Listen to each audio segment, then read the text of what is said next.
Hola, salut à tous. Le chapitre 113 de Kagamachi est là et là on va commencer officiellement la deuxième partie du manga. La semaine dernière on a eu un chapitre, mais c'était un chapitre qui nous montrait ce que faisait Soya après l'arc du Rakuda'ishi. Parce qu'en gros on pensait qu'il était mort, mais en fait non, il était vivant et on a montré en gros ce qu'il a vécu quoi. En gros le but à mon avis c'est pour que quand on le reverra plus tard dans la deuxième partie du manga, on dise pas quoi? Il était vivant! Qu'on soit pas choqué, qu'on s'y attende parce que oui, il est vivant. Donc voilà ce qu'on a eu la semaine dernière. Et c'était pas un chapitre qui adaptait le manga, quoi. Enfin, comment dire ça? C'est un chapitre extra. C'est pas un chapitre qui, en gros, c'était pas un chapitre 113, quoi. Donc en gros, là, c'est chapitre 113. Là, maintenant, on va commencer le chapitre. Prépage. Chanoumé. Le 18 février, une île gigantesque a seulement émergé dans le sud, dans la mer du sud-est.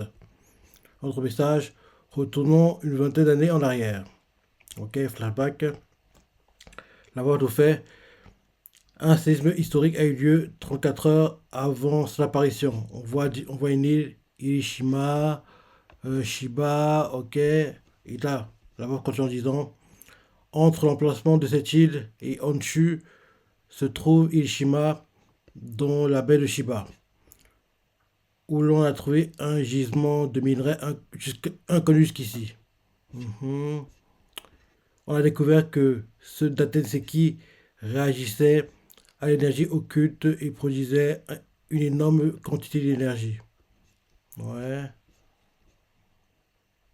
Il a alors rapidement été considéré comme la ressource la plus importante du pays. 2 ans plus tard, Tokyo, chez Chalomet, tome 10 déjà en vente au Japon et c'est un succès.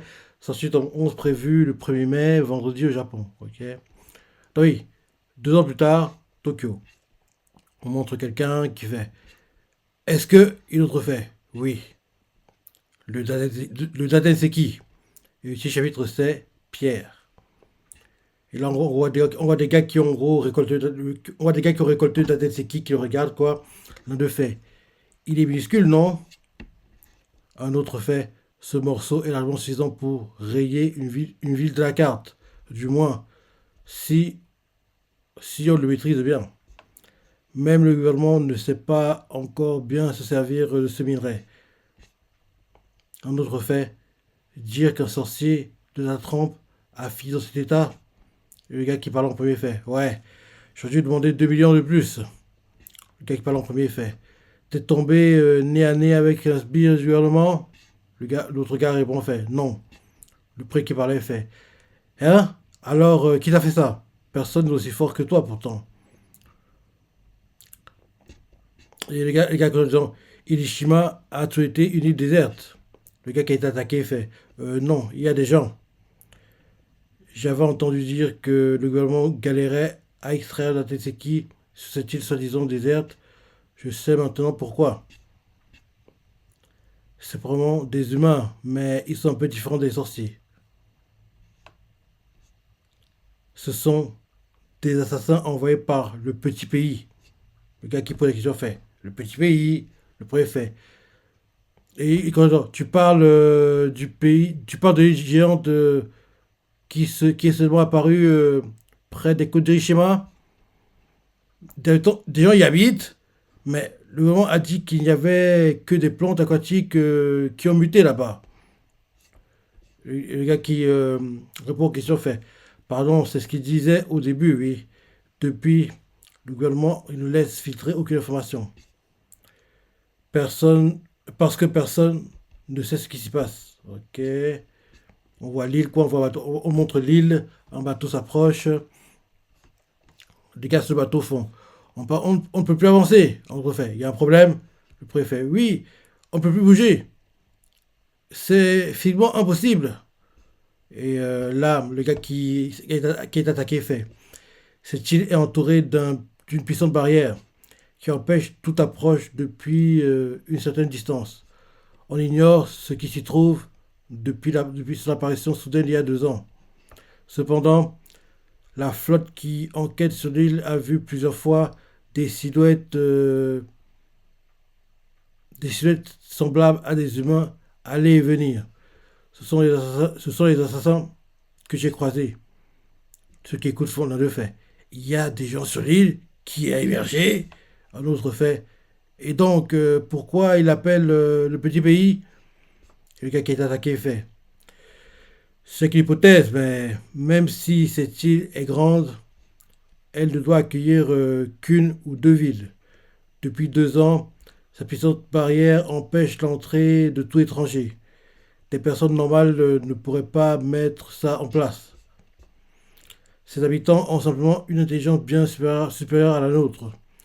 Ou bien ils possèdent un minerai qui produit cette énorme énergie.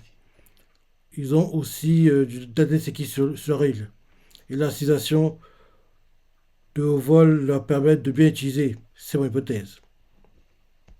Ceux qui écoutent l'un d'eux fait. Alors, ils sont peut-être plus nombreux que l'on croit. Le gars qui répond fait. Possible.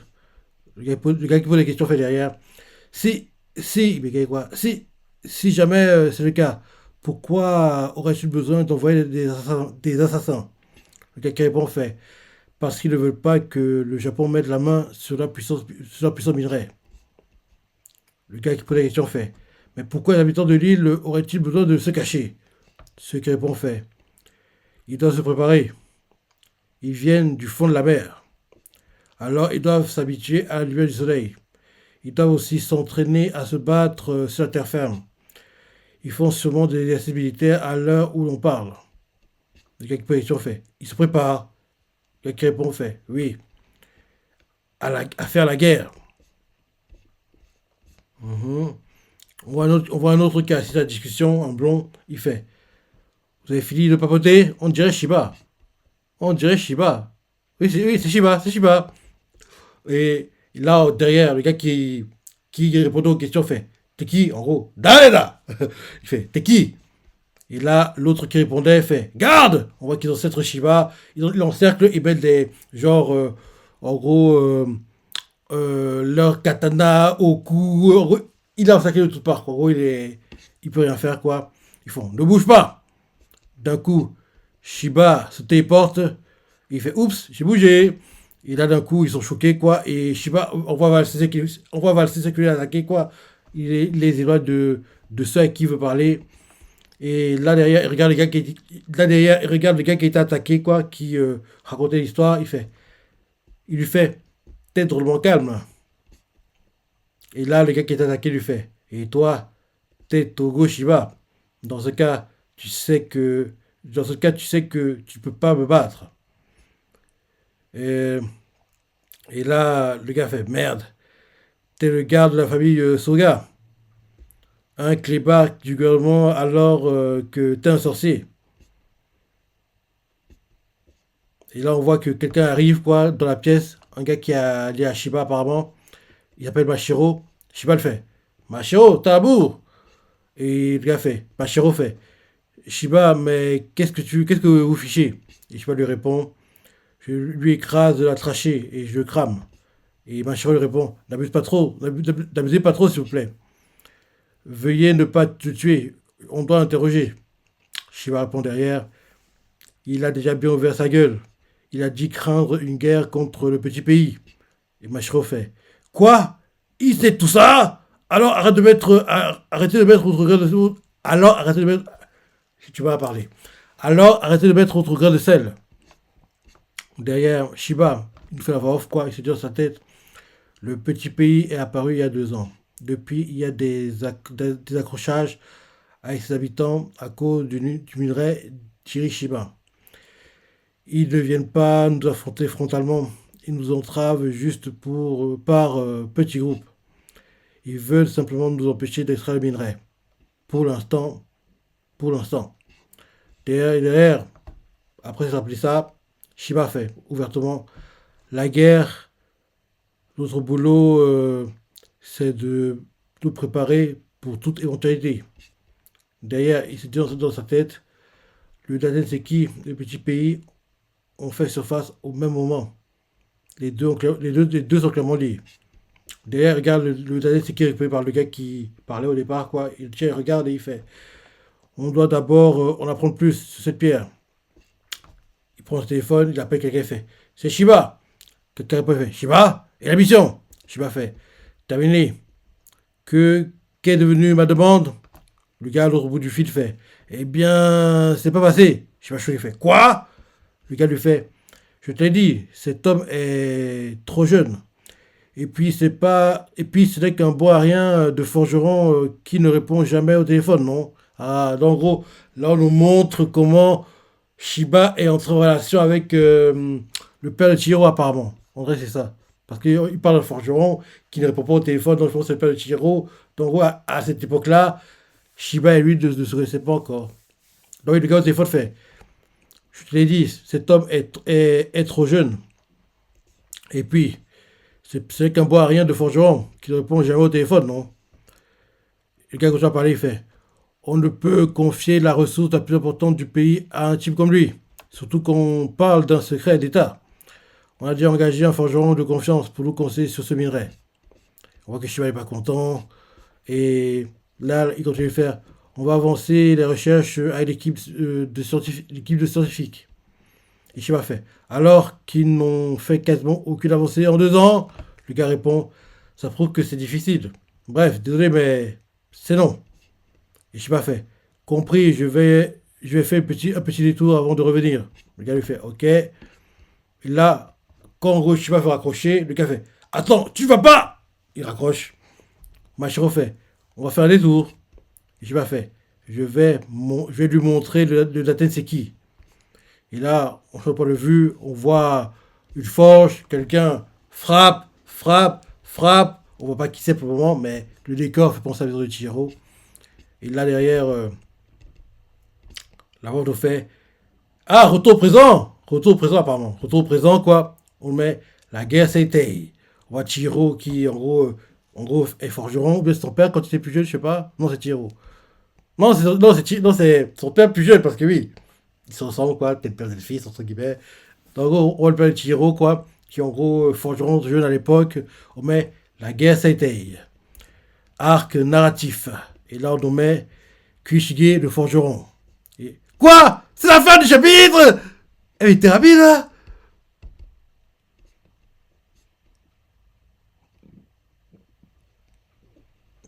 Mmh.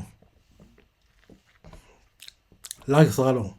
L'arc sera long parce que là c'est un arc narratif, donc on va parler que c'est un arc qui va nous montrer ce qui s'est passé pendant la guerre et il va durer minimum une vingtaine de chapitres, je pense. Parce que la guerre, elle est longue, hein, elle est pas. En plus, là, Kishigi ne connaît même pas encore la Denseki, il n'est même pas encore forgé un katana, donc il est encore novice, quoi. Donc, ça dure un moment. J'ai encore du mal à parler, hein. Ça dure un moment, quoi. Donc là, on montre Kishige Rokuira jeune, quoi. Et c'est de sosie de son fils, hein. Faut que, oui, c'est vrai, ils s'ensemble, hein. Sosie, quoi. Donc on montre Kishige qui est en train de forger, quoi. Et on nous présente Kishige, le jeune forgeron. Et là, chez Chalomet, la guerre c'était arc narratif. Donc en gros, cet arc sera long, hein. En plus, c'est un truc qu'on voulait voir parce que jusqu'ici, ils parlent tout le temps, oui, ils se sont battus contre les gens du petit nid, du petit île, c'est ça, on sait pas de qui ils parlaient. Là, on va comprendre en gros comment ça s'est passé. Et vu comment c'est mis en place, on dirait que les méchants de l'histoire, c'est le Japon. Parce qu'ils ont attaqué les gens qui n'ont rien demandé, ils étaient dans l'île Pépère, et là, ils ont dû voler leur minerai, quoi, leurs ressources. Donc, sur le papier, on dirait que les méchants de l'histoire, c'est l'État japonais. Parce que oui, ceux qui veulent forcer aller sur l'île, quoi, voler le data c'est qui, c'est ça, donc. En gros, ceux sur l'île n'ont rien demandé, ils ont été attaqués. En gros, les méchants de l'histoire, c'est les Japonais, apparemment. Apparemment. Vu que le peu qu'on a vu dans ce chapitre, vu comment l'État japonais va absolument, en gros, prendre le data c'est qui, mais ils sont entravés dans leur mouvement par les gars de l'île, quoi, donc. Les méchants de l'histoire, c'est les Japonais, apparemment. Et en gros, vu qu'en gros, on veut voler leur minerai, ils sont obligés de s'entraîner maintenant, en gros, pour les futures batailles, quoi. Donc, la guerre, c'était apparemment, oui, parce que jusqu'ici, vu comment c'était vendu, quoi, vu comment c'était mis en avant, quoi, dans le manga, je trouve que oui, en gros, les Japonais ont été attaqués, ils sont défendus, et derrière, on contre-attaqué, ont été sur l'île de ceux qui les attaquaient, ils ont été sur l'île de ceux qui les attaquaient, et derrière, ils les ont battus, mais vu comment commence cet arc, c'est les méchants d'histoire. C'est les méchants d'histoire, les Japonais. Donc, en gros, le gouvernement, c'est les méchants et j'ai hâte de voir comment, en gros, c'est mis en avant. Et j'espère qu'il y a des personnes qui étaient sur l'île qui ont survécu, même si, d'après le coup, il y a eu aucun survivant, mais on verra. On verra. En tout cas, bon chapitre. Bon chapitre et début de premier arc de la deuxième partie. Et ce premier arc va nous montrer ce qui s'est passé pendant la guerre, c'était.